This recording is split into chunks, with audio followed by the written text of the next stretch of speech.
Over the last 25 years, I've had the privilege of interviewing and highlighting some truly interesting people.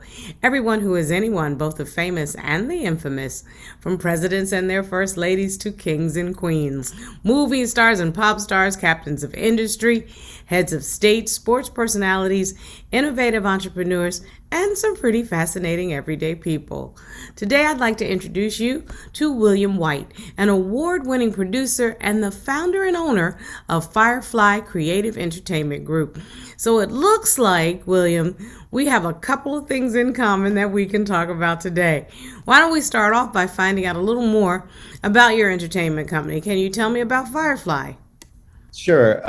I created Firefly in 2001 once I moved to Los Angeles. Before that, I worked in Atlanta and had worked for a network and got to see how the ins and outs of a corporation worked.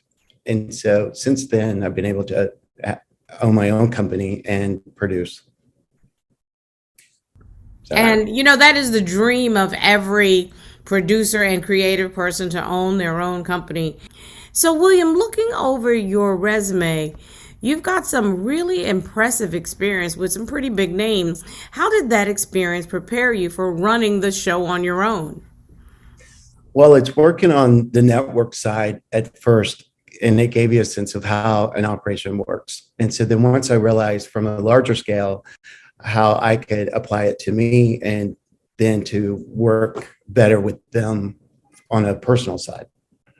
Recognizing that there's two sides. One, there's the client side and then the vendor side. Once you're the client and you work with multiple vendors, then you can become a vendor yourself and know all aspects of what's needed to be able to produce. Well, that makes complete sense to me. I mean, but personal accolades are one thing, but industry recognition is another. Talk about some of the awards that you have received because it's quite an impressive list. Yes, well, there's three aspects with producing. One is like the pre-production, then there's production, and then there's post-production.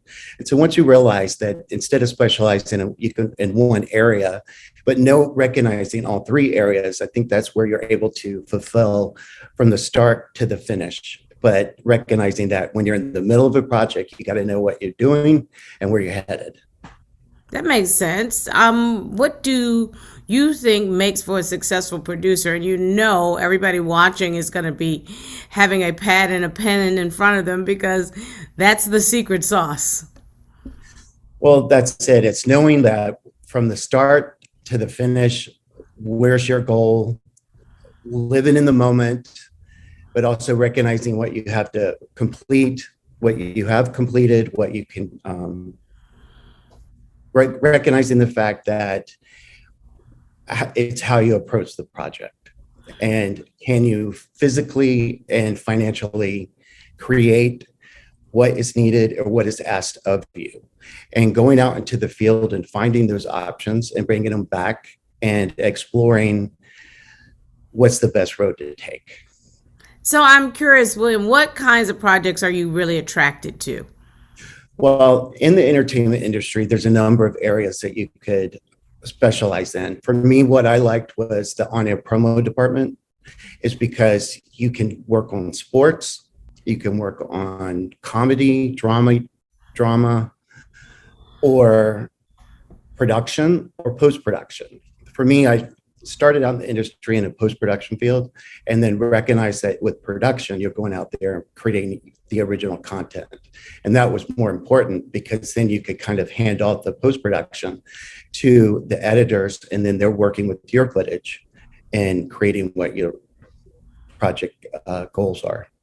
You know, it's interesting that you say that promos are something that you enjoy. I just finished shooting my new season of promos, and I have to tell you, from a talent's perspective, that's where the talent can really have a little fun with it because their personality really comes across during that time.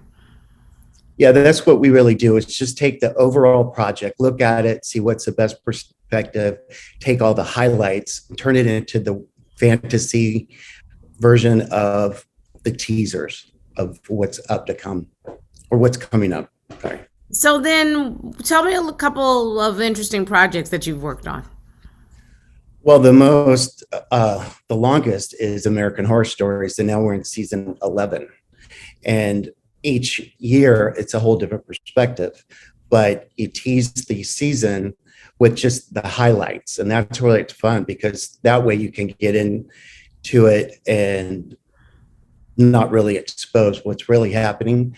And we're really fortunate to not have to like cut from the show because the show's not produced, and that we are able to take the cast members and put them in our own environment that's kind of touches on what's happening, but not really revealing that.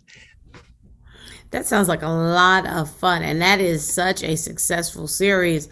So talk a little bit more about your work with Networks. Talk about being creative.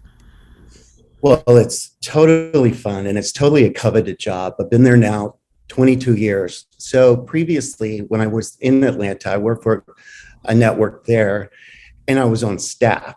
Once I left Atlanta and I went right into FX and said, look, I have all this experience. I'll do anything for you. But the one thing I don't want to do is be on staff, because then that way I only have to really worry about the production and the creative of what I need to do, and not so much the network operations side of it.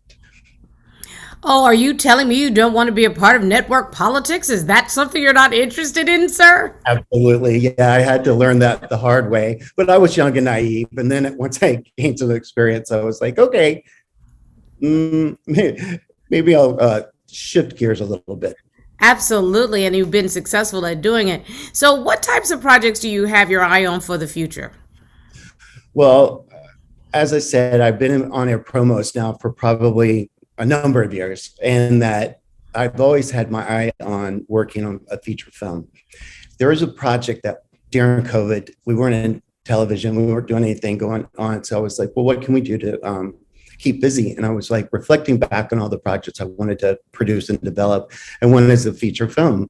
And so we were able to secure the rights to this book. And it's about a girl who was an orphan. She was in foster care. And then she ended up getting married at 16 to prevent her from going back to that system. And so she was married from 16 to 21. And so her name was Norma Jean. And then she ended up becoming Marilyn Monroe. So with that. And you've already secured the rights. Yes, so we did. Fantastic. We got the book rights. So we were able to license the book rights. And then now we're going to license the movie rights. And it's a process, but still, it's also the lifelong dream of being able to create a feature film. Fantastic. Well, William, as we come to a conclusion, I'd love to know, is there one thing that you'd like the viewer of this video feature to walk away with today?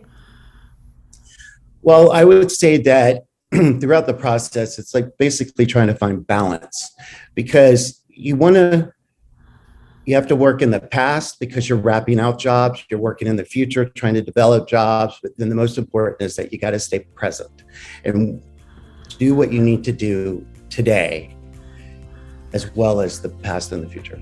Makes complete sense. And I really appreciate you giving us some life lessons and a bit of a master class when it comes to production. Thank you for your time today. Great. Thank you so much.